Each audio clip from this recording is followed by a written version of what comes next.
Hello, everyone. Hope you're all well.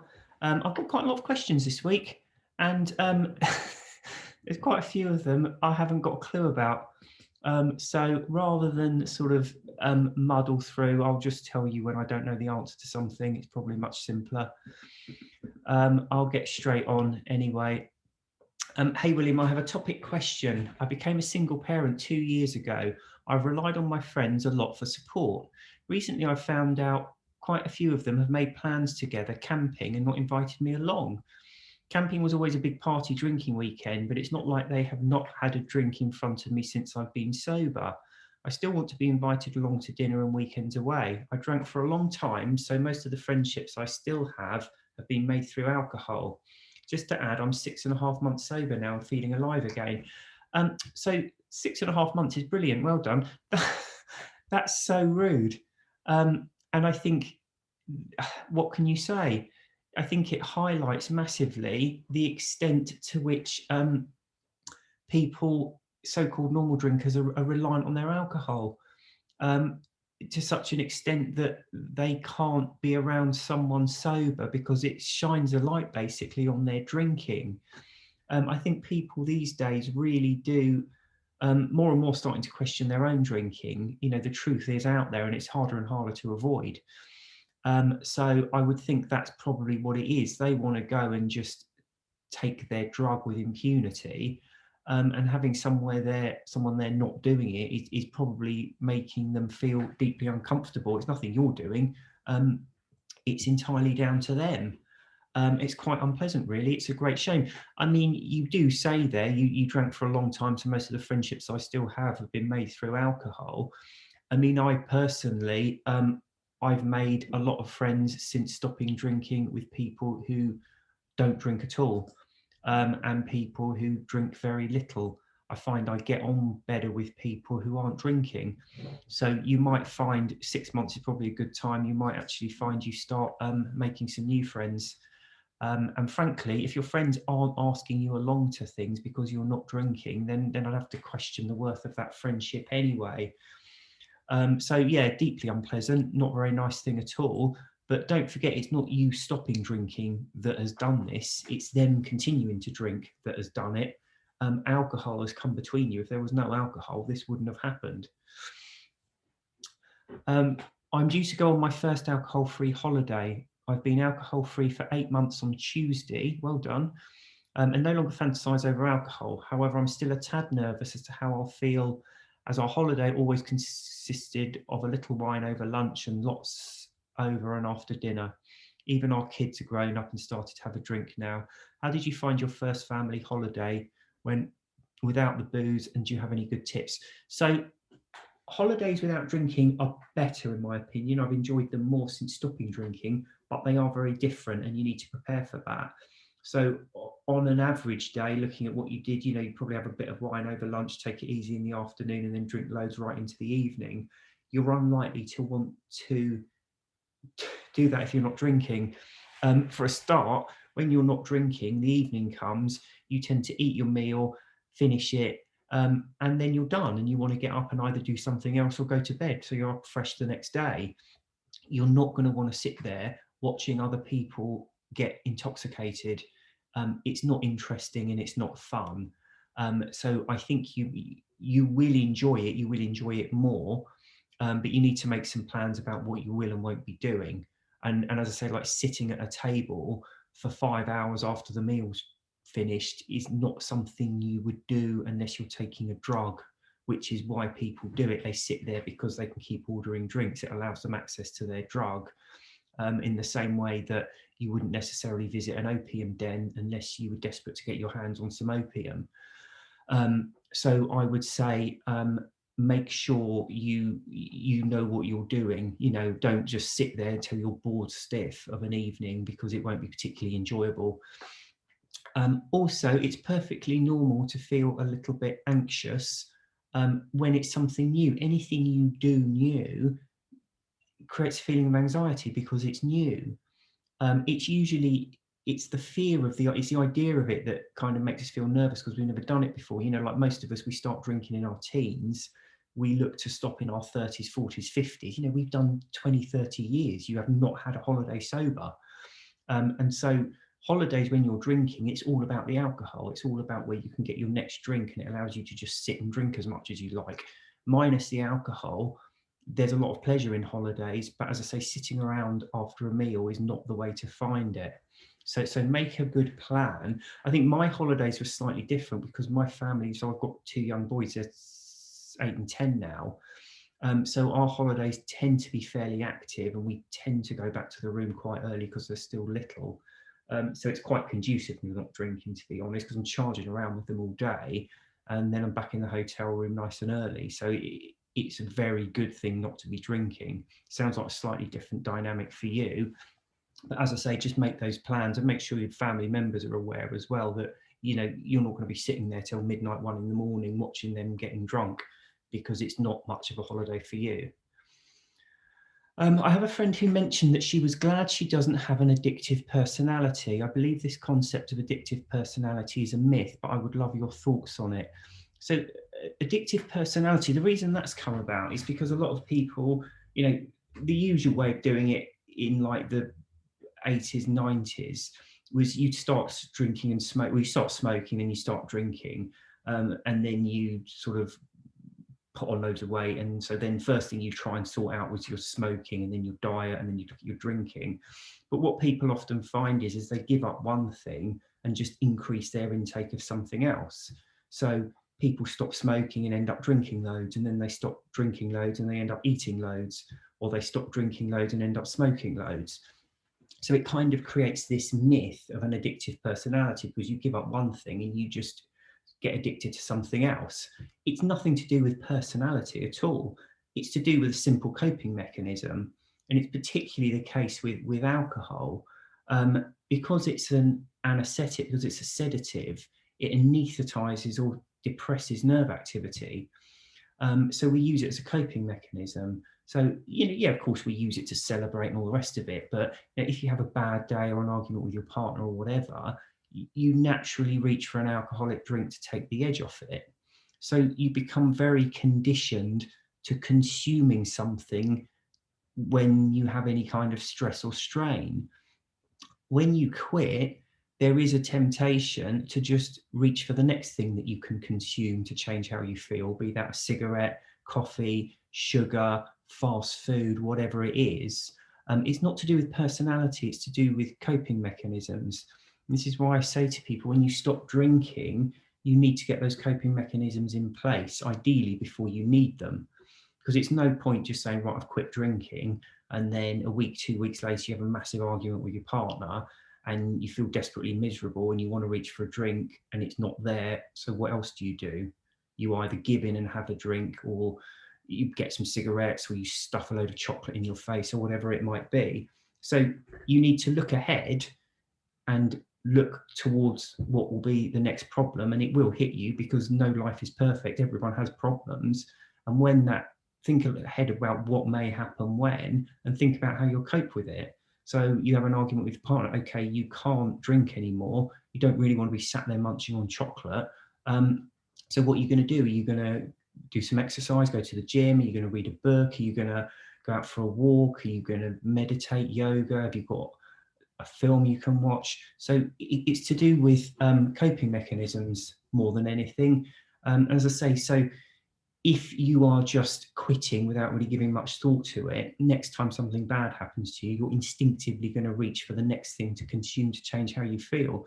There's no such thing as an addictive personality, because me and myriad other people have found that once they bottom this out and they develop more healthy coping mechanisms like exercise or reading or talking to people or whatever it might be, surprise, surprise, that addictive personality evaporates.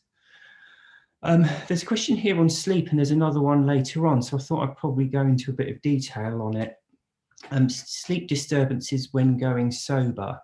I'm now alcohol-free for 5 days and having trouble falling asleep. I've only slept 3 to 5 hours per night since I started alcohol-free. Right, so there's two separate points to make about alcohol and how it impacts sleep. Okay, the first point is Alcohol is a sedative, it's a depressant, so it anesthetizes, it inhibits nerve activity. Okay, but your brain tries to counter that anesthetizing effect by becoming hypersensitive. I think I talk about this every week, but the fact of the matter, it is key when you're trying to understand alcohol and how it becomes addictive. So your brain becomes hypersensitive to work under the sedating effects of the alcohol. Now, when the alcohol has worn off, there's a period where your brain remains in that oversensitization phase, and that leaves you feeling anxious and a bit out of sorts. Okay, and then if you have another alcoholic drink, you feel loads better because you're correcting that chemical imbalance, you're anesthetizing that oversensitization. Your brain's working on hyperdrive because it's set up to work under the sedating effects of the alcohol, but there's no alcohol there. So it's flying ahead. It's like if you drink too much caffeine, you feel really unpleasant, you can't relax, your mind's jumping around, you're worrying about things. And then if you introduce alcohol again, all you're doing is correcting that chemical imbalance, so you feel a lot better. And that's the main pleasure for regular drinkers, people who drink most days. It's actually just anesthetizing the chemical imbalance caused by the previous drinks. But it has a massive impact on sleep.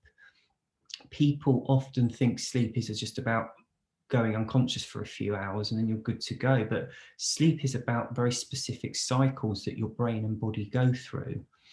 And one of the main differentiating factors in these cycles is how deeply unconscious you are.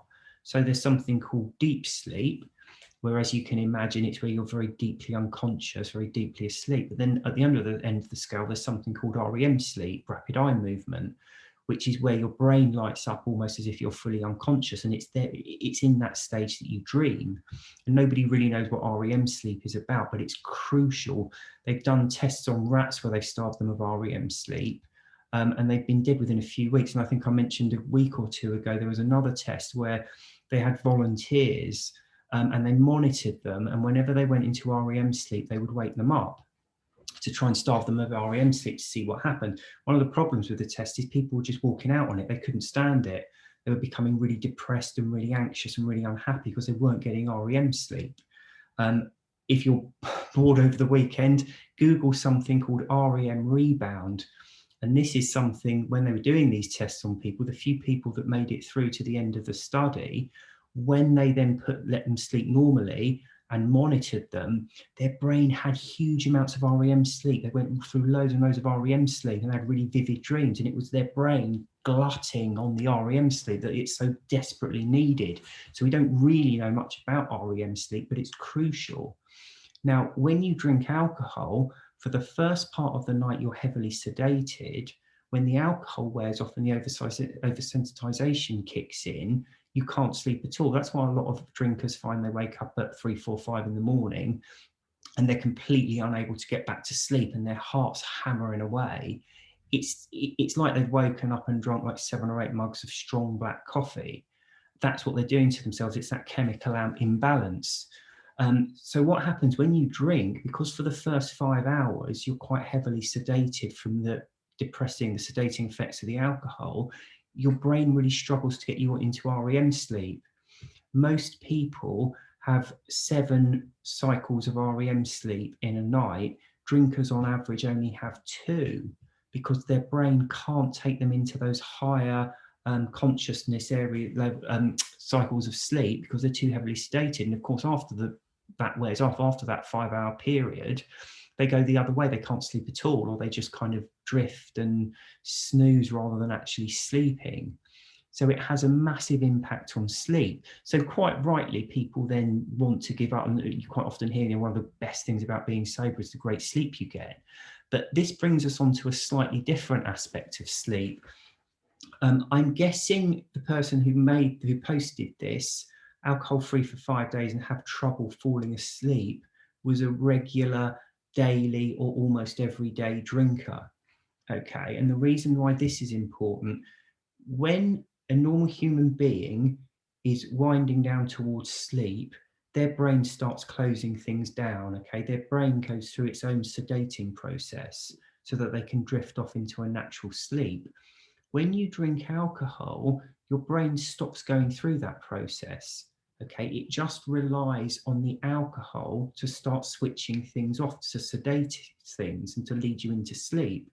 Okay, so after a few weeks, months, years of that, your brain just stops going through that winding down process because it just relies on the alcohol. So when you quit drinking, you can't sleep for the first few nights. It's partly the oversensitization caused by the normal previous drinks, but more importantly, it's because your brain has to relearn to start going through that closing down process. And 5 days is pretty much exactly where you will be. I would predict, one, that you were a sort of a daily drinker, and two, unless you've got a separate underlying sleep condition, which some people do, that you'll probably find things start improving fairly rapidly. As a general rule of thumb, it takes about 5 days for your brain to get through about 70–80% of a readjustment caused by some kind of chemical imbalance. Okay, so I would think you will start to find it easier falling to sleep now after that 5 day period. It may take a bit longer, but I think you're probably getting through the worst of it. So that's the thing. And this unfortunately feeds into this ridiculous myth that alcohol helps you sleep, because people who are drinking regularly, they sleep incredibly badly. But when they quit, they sleep even worse because they can't sleep at all. You know, they may only get 4 or 5 hours of REM starved sleep a night and be exhausted and lethargic all day. But whenever they try and stop or they have a day off alcohol, they find they don't sleep at all.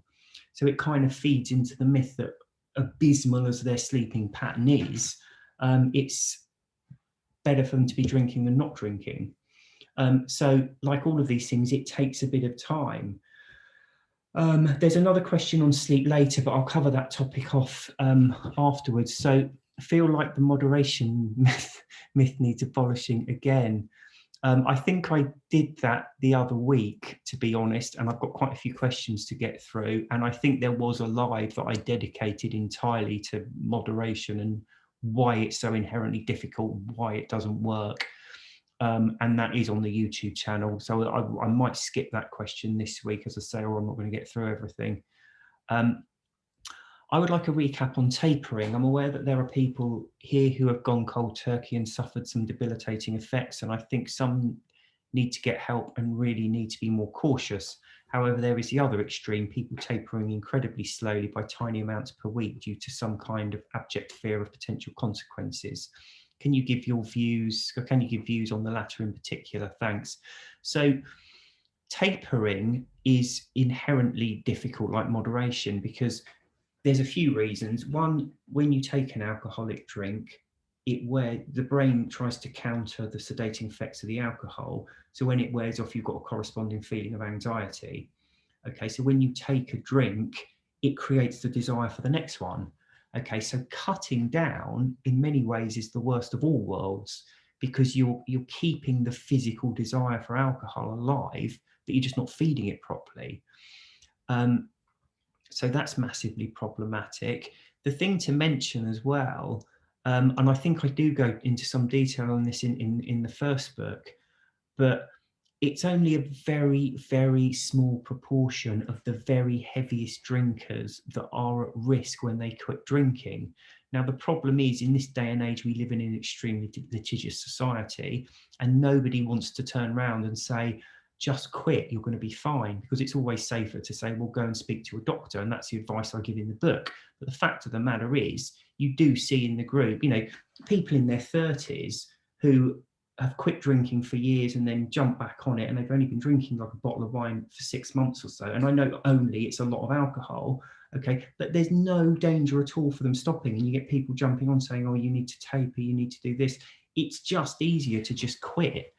The other problem with tapering is so say, for example, you drink a bottle of wine a night and you drink that every night for weeks, days, months, whatever, your brain becomes used to countering a bottle of wine a night. Okay, if you start cutting down, your brain doesn't know it's cutting down. All it knows is that the first drink is a signal for it to start that calibration process. So your brain, you have one drink, but your brain's recalibrating for the effect of a bottle. So you actually feel worse overall than if you hadn't drunk at all. And that's another problem with tapering. I have seen some of these posts, and I think actually what it is the same reason a lot of people, they bought the book and they're just not reading it. They just keep putting it off, because at the end of the day, much as we hate alcohol, we also want to continue drinking it because it appears to be a very great pleasure. It's all a myth, of course, but it does appear that way when you're in the middle of it. So I think some of them are actually, it's more to do with that. It's more to do with, I can't quite bear the thought of cutting it out entirely. So I'm going to go through this almost constant weaning process. What I would say is even 1 or 2 drinks will cause your brain chemistry to be disrupted, and even 1 or 2 drinks will ruin your sleep. Okay, it's a myth that people who only drink 1 or 2 escape the ill effects. They don't. They still have increased anxiety, albeit on a smaller scale, and they have their sleep being disturbed. So cutting down is never the best way to do it. I mean, I quit, and I think the best advice you can do is when you get through the first bit, life is so much better, and you want to get there as soon as possible and not elongate it. Because actually that cutting down stage for many is the worst part anyway, because it's so easy to go wrong. So as I say, each drink causes a desire for the next. So you have to be incredibly self-disciplined. You don't really enjoy drinking because you're not getting enough, and you don't have the pleasure of stopping either. Hi, William Porter. I'm 10 months free from alcohol. I feel it is important to use this term. Why does sobriety feel so liberating once you get beyond a certain point? And would you agree that I don't need to try to convince others to do what I'm doing? I just want to stay on my own path of sobriety. So why is it so liberating? I think because when you start doing it, it is effort, it's new. Okay, so you have to do it consciously. It's like anything. When you're learning a new skill, you start off having to do it consciously, and then it becomes second nature, it becomes subconscious. So countering the triggers, getting your way out of craving cycles, all of these things, when you start doing it, it's conscious and it takes a bit of effort. And after that, it becomes second nature and you just do it. And it's massively, when you get to that stage, you're free, you have such a better life.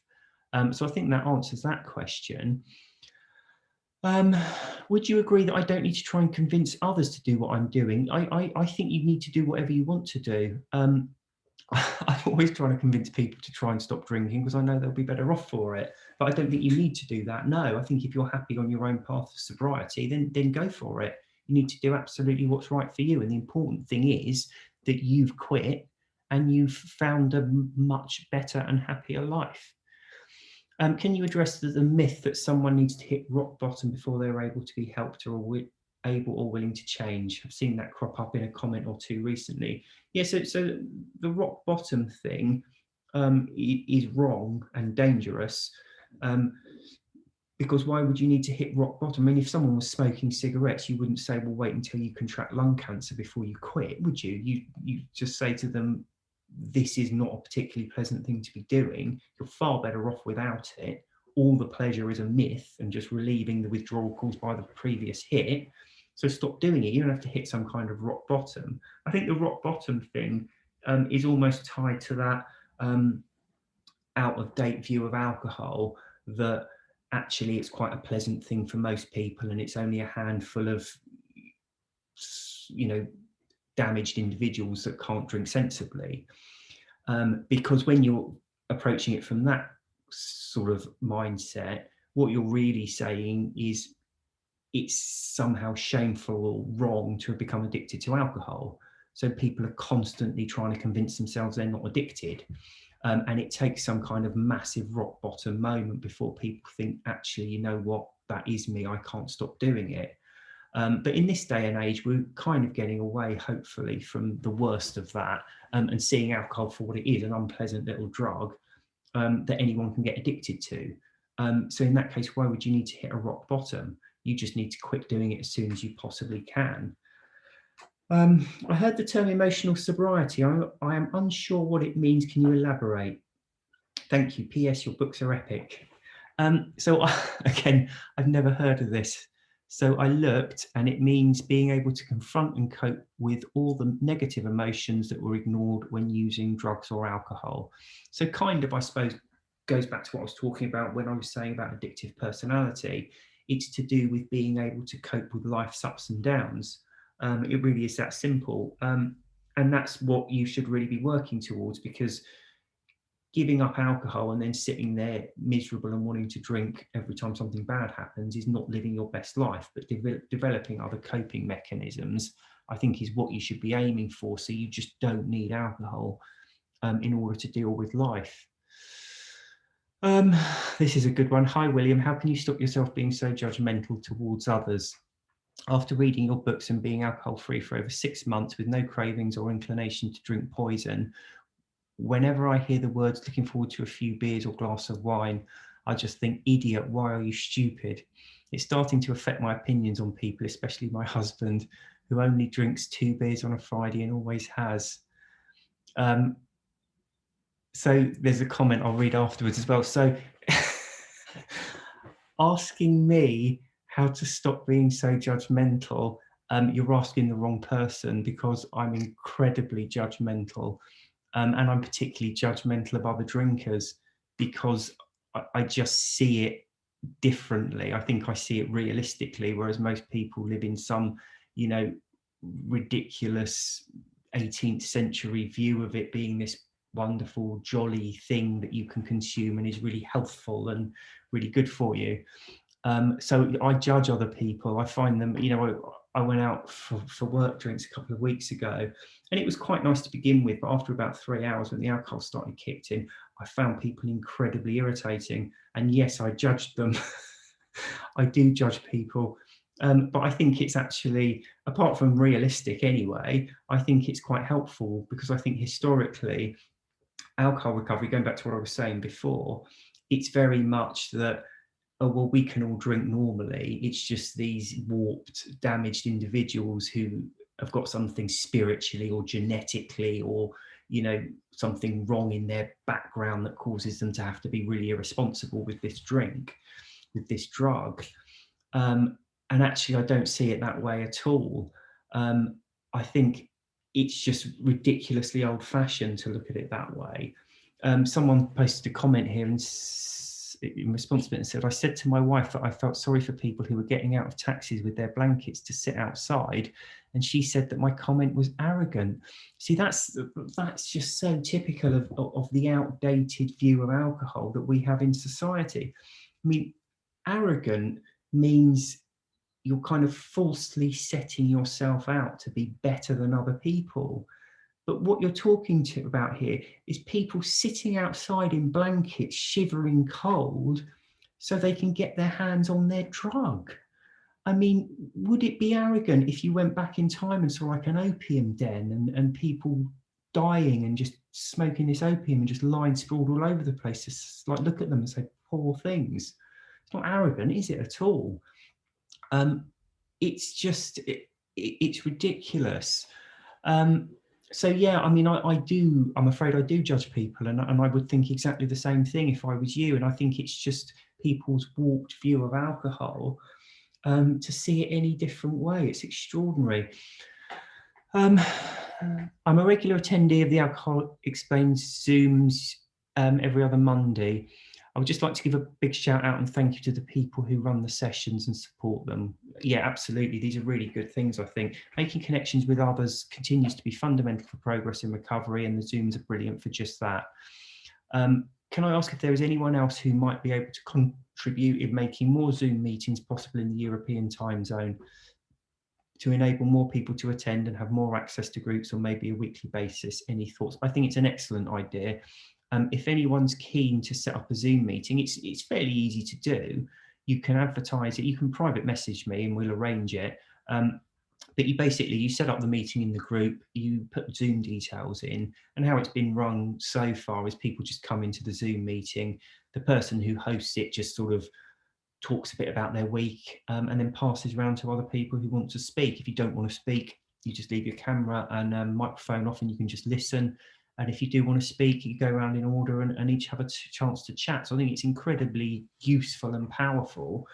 And as I say, if anyone is interested in arranging those, either just post them in the group or do message me direct and to sort that out, because I think it's an excellent idea. The next question is almost so wide, I don't know where to start. I would like if you could discuss the never-ending merry-go-round and why it's so difficult to jump off. That's almost like how is it hard to stop drinking? But I think going back to the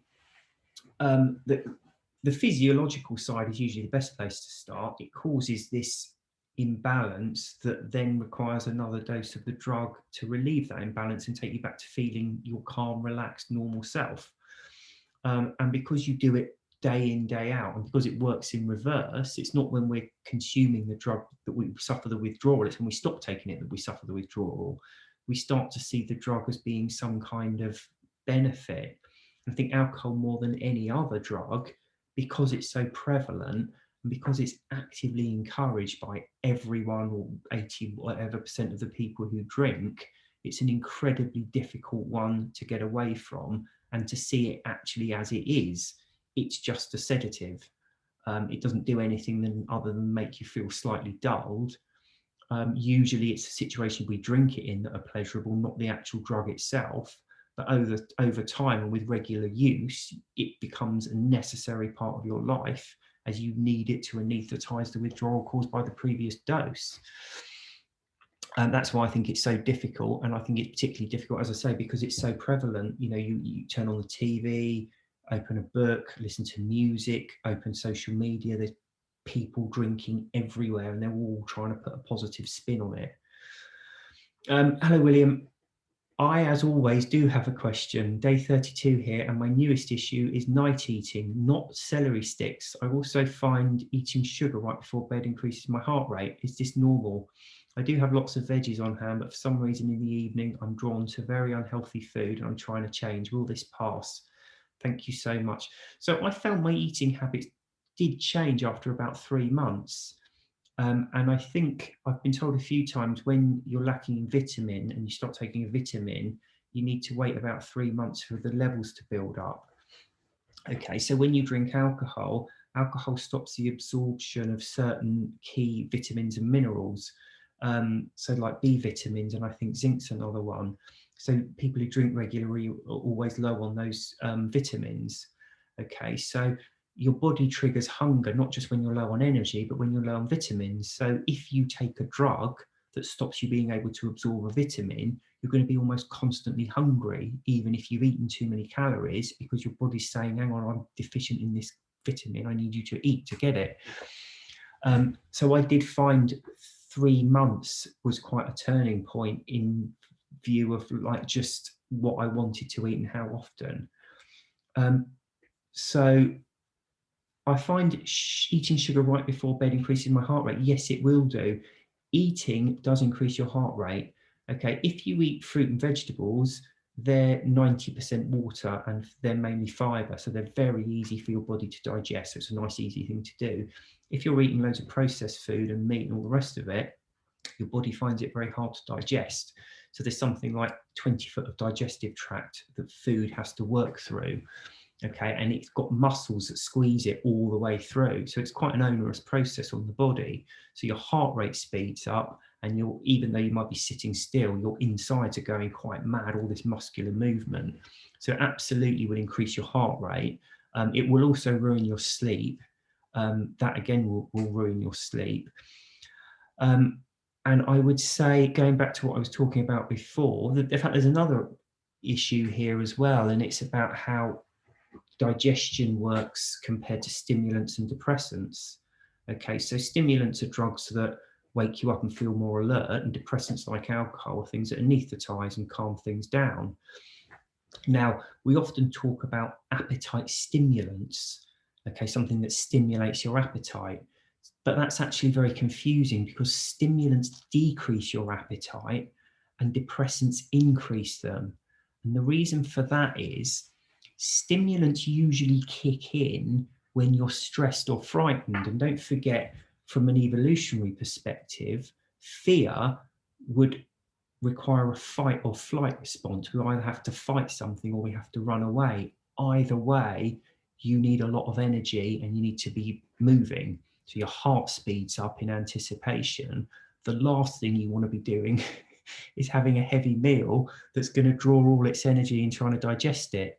So stimulants actually reduce your appetite. Depressants, on the other hand, increase it, because when you're relaxing, that's the time that your body can put a load of resources into digestion.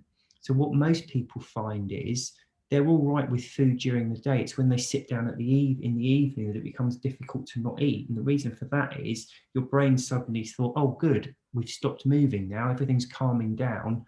I can now eat and digest food. So that's when the hunger kicks in. So I think you need to be wary of the fact that it will be harder at night. Eating refined sugar before bed will be ruining your sleep and increasing your heart rate. Okay, so it's not going to be as bad as drinking, but you're not going to be waking up feeling as refreshed as you would otherwise do. The other thing, of course, when you digest food is a lot of it turns into heat.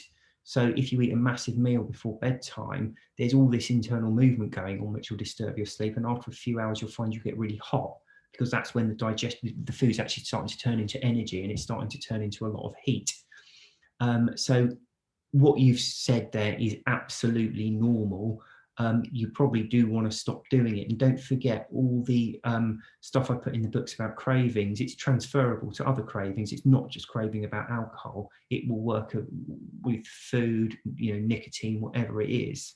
So it might be worth going back to those things on craving. And I think there was a post in the, I did a post on the website about cravings not so long ago, which is kind of a bit of a spoiler from my new book that I've written with Annie Grace about smoking and vaping, because I wrote it there and I thought, oh, this has kind of developed my ideas a bit on craving. So that might be worth a look at. Why does sobriety for some people just click and stick eventually? For others, they can be sober for years and still get the craving and desire.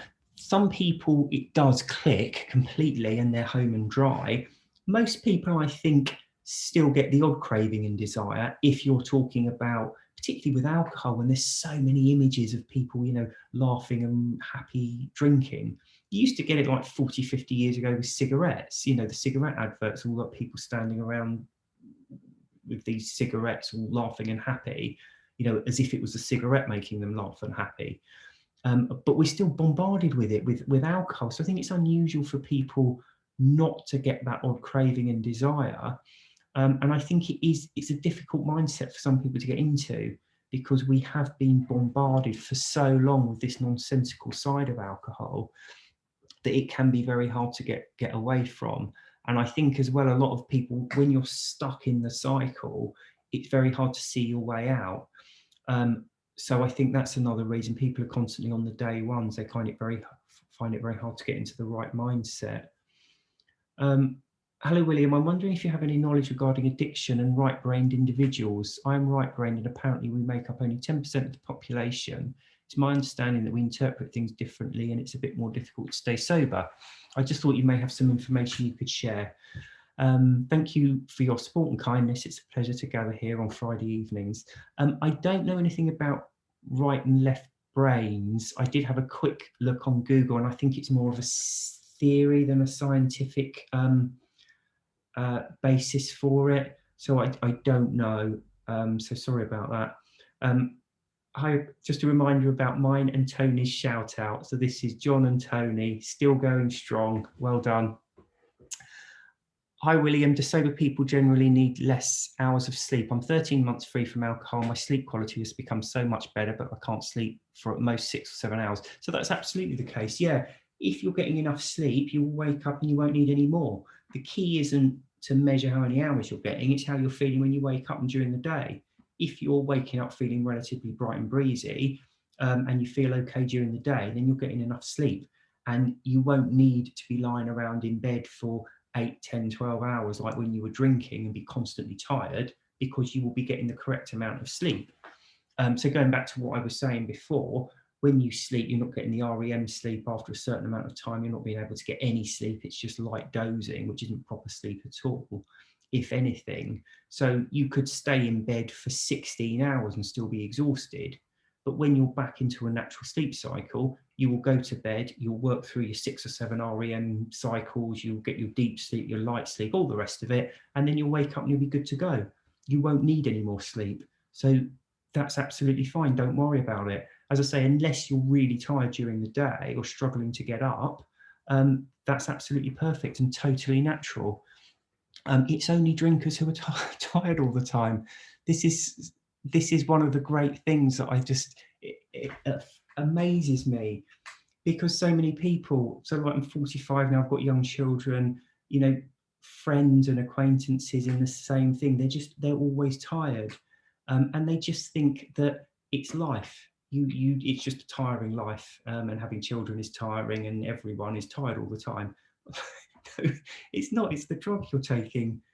It's your little treat at the end of the day that is causing you to be tired all the time. And if you stop taking it, you won't be tired all the time. Some people will be. Some people have underlying sleep issues or anxiety issues that stop them sleeping or whatever it might be. But most people, their problem is alcohol. And if they stop drinking, and these are people, these are the so-called normal drinkers that everyone envies, and is quick to jump up and defend when anyone dares to cast aspersions on alcohol. Says like alcohol, our views on alcohol are dreadful, blah, blah, blah. And it's like, oh, well, it's only us. It's not normal drinkers. Well, it is. It's everyone. Ridiculous. I've just joined the group having read both Alcohol Explained 1 and 2. I'm currently on a 3-week holiday from work, and the triggers, excuses to drink are at every corner. My question is, do you have a particular event or occasion that causes you to specifically experience triggers, and how do you deal with them? So just seeing if you say how long you've been without drinking for, I don't think so. So no, I don't really get that, but I've done now over 7 years. So, all those thought processes where I'd be out and I'd see people drinking and I'd consciously think of waking up at night and how much I hated it, and remind myself that I don't need it to socialize, and all of these things have become second nature to me now. So I don't know how long you've stopped for, but a 3-week holiday from work is a fantastic time to really get ahead. Because let me give you an example. If you're trying to learn a new skill, the more you do it, the better you get at it. Okay, so if you're doing something where there's triggers and excuses at every corner, look at it as a fantastic opportunity to start honing your sober skills. I don't have a particular occasion, and how do you deal with them is how you deal with everything, and that is to go back to reality. Don't let yourself be crowded or influenced by nonsensical fantasies about some ridiculous, non-existent reality. Okay, just remind yourself what you're dealing with here. It's a sedative, a foul-tasting sedative that will make you feel slightly dulled and tired. It's not even a pleasant feeling when you take it. This is the thing that annoys me. People will say, oh, it releases endorphins. Alcohol doesn't release endorphins. It doesn't release endorphins. All it does is slightly dull you. We often drink in situations where we might get an endorphin rush anyway, like socializing, but it doesn't make you feel good. Okay, if you quit drinking for 3 months, you've got absolutely no withdrawal at all, and you sit yourself in a plain room with no TV, no radio, no friends, no nothing, and drink some alcohol, you'll find it an unpleasant experience. Okay, you'll feel slightly dulled and confused. You'll have a bad night's sleep and you'll feel washed out the next day. Okay, forget borrowing happiness from tomorrow. There is no happiness in it at all. It's just hemorrhaging happiness. You get nothing back from it. And that's what you need to start to see. And if you're quite early on in your sobriety, you'll be doing that consciously, but it will soon start to become an automated reaction. Okay, so just keep doing it that way. Just keep sticking with the reality. How long does it take for the body to recalibrate and stop flooding our bodies with the chemicals that prime us for our usual levels of drinking? We know that alcoholics return to their previous levels of drinking in rapid time. Is it the case that our bodies will never unlearn this systematic response? This is a really good question and a really interesting one. So it goes back to what I was talking about before. If you drink a bottle of spirits every day, Okay, the first drink you drink every day will send a message to your brain that you're about to have a whole bottle of spirits. So your brain will start recalibrating to that level. Okay, and that's why cutting down is so inherently difficult, because your brain's always racing ahead, doing what it expects and not necessarily what is actually happening. So the question is a good one, and I think I deal with it in one of the posts somewhere, maybe in, I can't remember if it was in Alcoholics Explained too, but the question is, okay, so let's take a person who's very chemically addicted to alcohol. Let's say they're drinking 3 bottles of spirits a day. So that first drink commits them to having to drink 3 bottles because their brain's going on hyperdrive really quickly to counter all the expected alcohol. Let's say you take this individual, can you go a hypothetical length of time after which their brain would return to normal? So you could give them 1 drink and their brain would just calibrate for that 1 drink.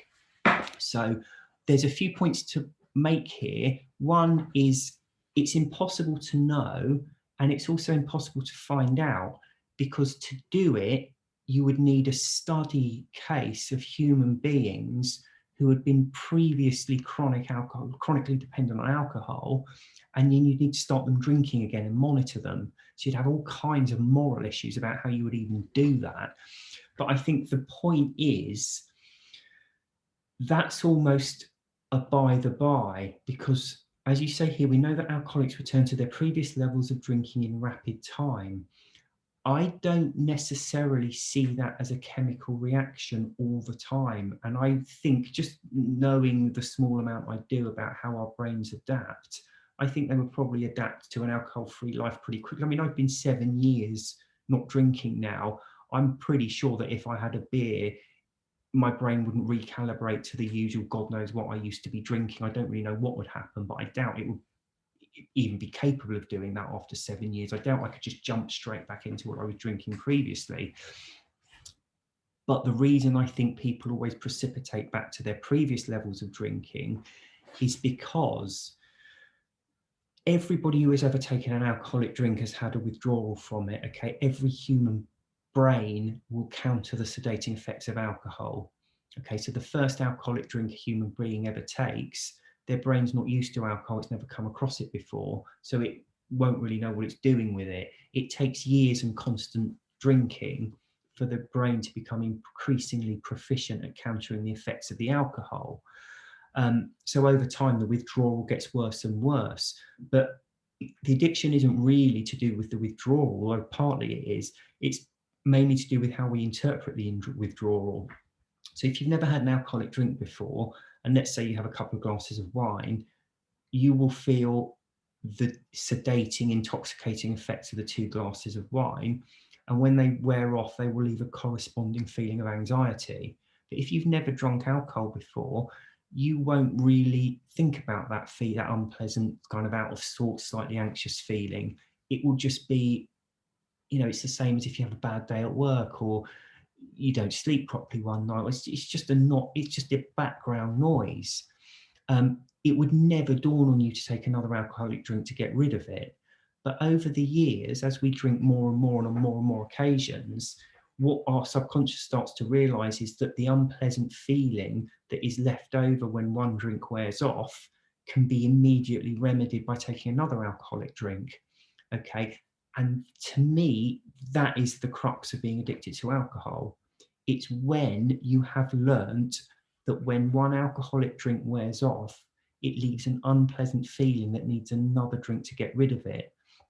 Because your brain may go through all sorts of different changes and it may recalibrate or may not be able to recalibrate, it may return to normal, but you can never unlearn that when 1 drink wears off, it will leave an unpleasant feeling. You can never go back to when you first started, when your instinctive reaction, when you had that unpleasant feeling, was nothing, as opposed to your instinctive reaction when you get that unpleasant feeling when 1 drink wears off to reach for the next one.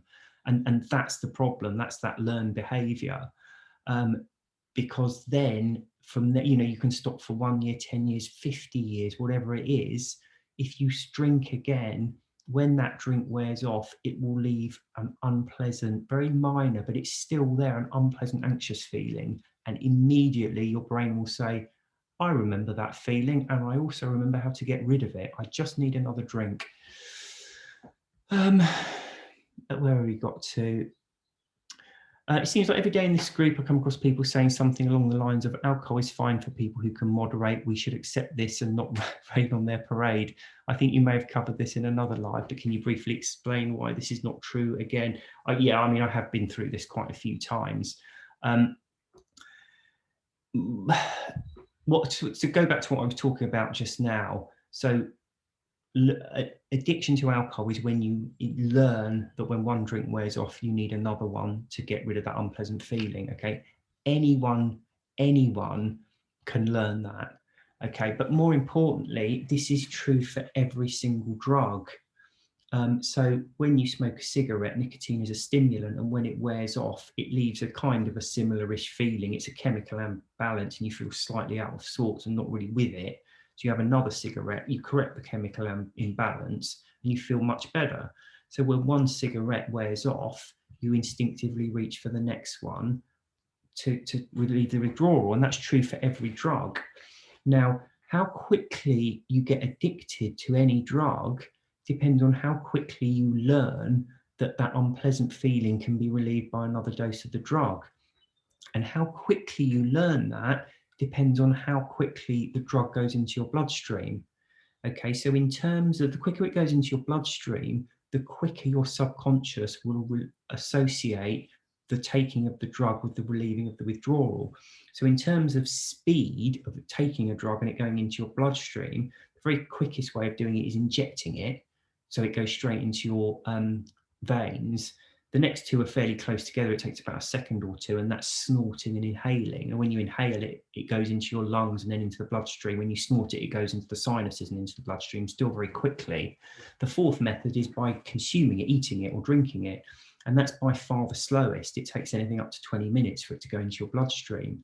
So it takes years and years and years for your body or brain to learn that another dose of the drug will relieve the previous dose. So in terms of alcohol being addictive, it's extremely addictive, but it takes a long time to become addicted to because we drink it instead of smoking it. And that's it. Now, every drug has a take it or leave it phase. Okay, if you're injecting, snorting, or inhaling drugs, the take it or leave it phase is usually fairly short-lived, okay, because it doesn't take long for your subconscious to start wanting the next dose as soon as the present dose wears off. But with drinking, that learning phase can go on for years, okay? And there'll always be people who say, well, I know someone and they only ever drank 1 or 2 glasses of wine a few times a week and they never had a problem with it. Well, of course they didn't have a problem with it. They never became addicted to it. They never drank enough to become addicted to it. My maternal grandmother used to smoke 1 cigarette a week while she was cooking Sunday lunch, 1 cigarette a week for her entire life. She never smoked loads of cigarettes and she didn't die of lung cancer. That doesn't mean that smoking is anything other than extremely bad for you. It really is that simple. Sorry, I'm running out of time a bit here and I've still got a few questions to go through, so I'll rattle on a bit now. My question is about alcohol and dopamine. Is there anything healthy we can do or ingest that would kick in that dopamine response in the absence of alcohol? So don't confuse dopamine with endorphins. Dopamine is a stimulant. It makes you want things, which is why when people wake up, they're often hungry, or they want to go out and do something, or they want to have sex or something. You have all these like urges when you're a bit hungover. That's the dopamine. So you don't want to get more dopamine. It's not a particularly pleasant feeling. It's endorphins. And yes, there's lots of things you can do. You can exercise, a nice meal, time with friends. All of these things will increase, walking in nature, yoga, all of this stuff increases your endorphin. So there's a whole world of things you can do. I'm struggling through fibromyalgia symptoms without my snotty little comfort blanket of anesthesia.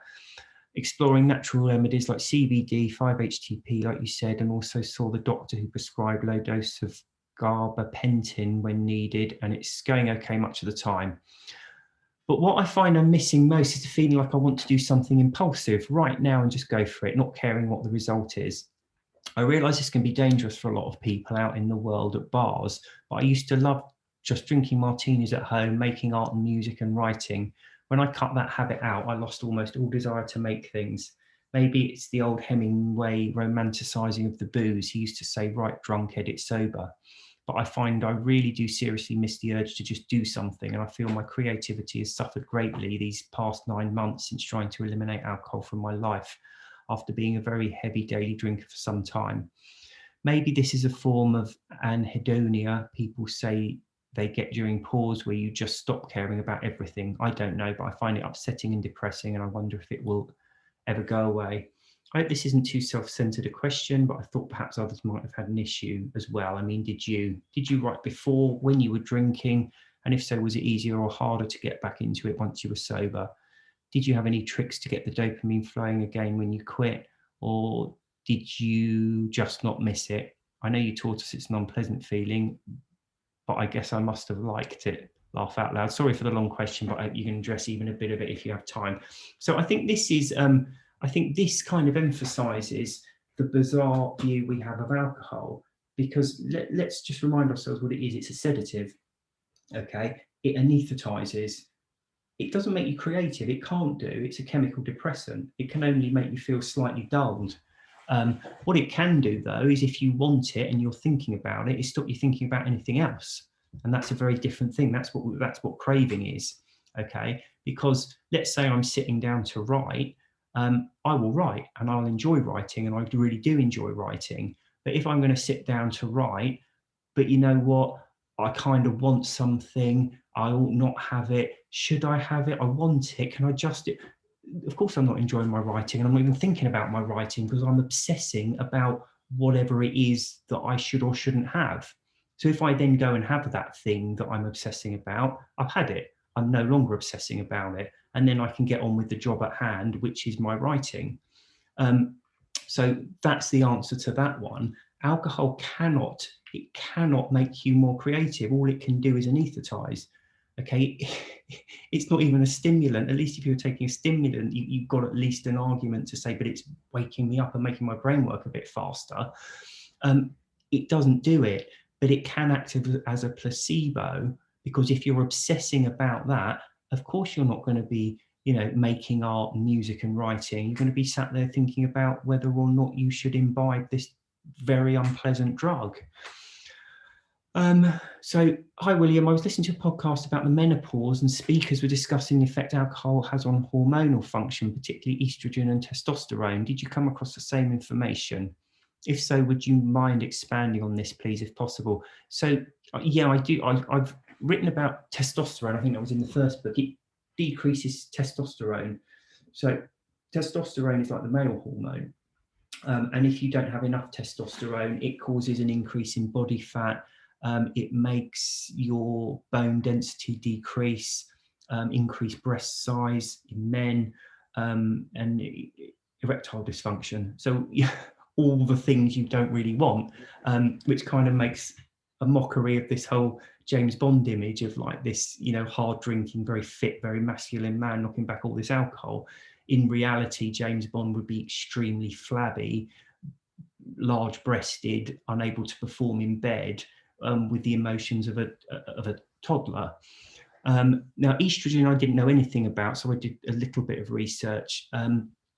Alcohol can change the way a woman's body metabolizes estrogen. This can cause blood estrogen levels to rise. Estrogen levels are higher in women who drink alcohol than in non-drinkers. These higher estrogen levels may in turn increase the risk of breast cancer.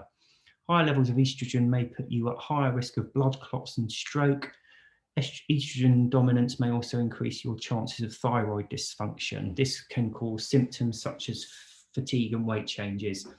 So I think that's pretty self-explanatory. It might seem like I'm constantly finding ways to put alcohol down. But I think what I can't emphasize enough is if you leave your body and brain to do its own thing, you may have mental health issues, you may have all sorts of things, but leaving things alone or going with some proper medication is the only way. Dabbling in these kinds of drugs that interfere with your body's natural processing only causes you problems. It never really helps things. Do you have any research or information on alcohol and gut health microbiome? I recently discovered that it can wreak havoc on the microbiome and increases risk of colon cancer. Yes, absolutely.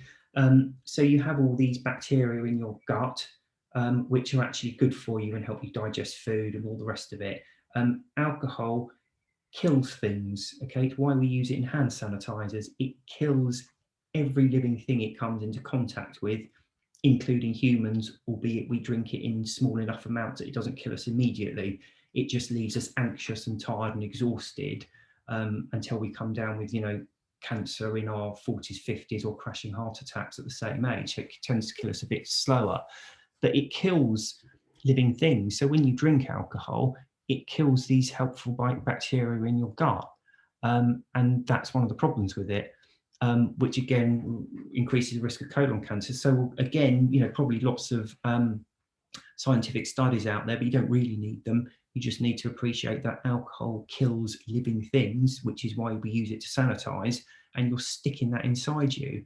And yes, it's going to kill all the healthy bacteria in your gut, among other things.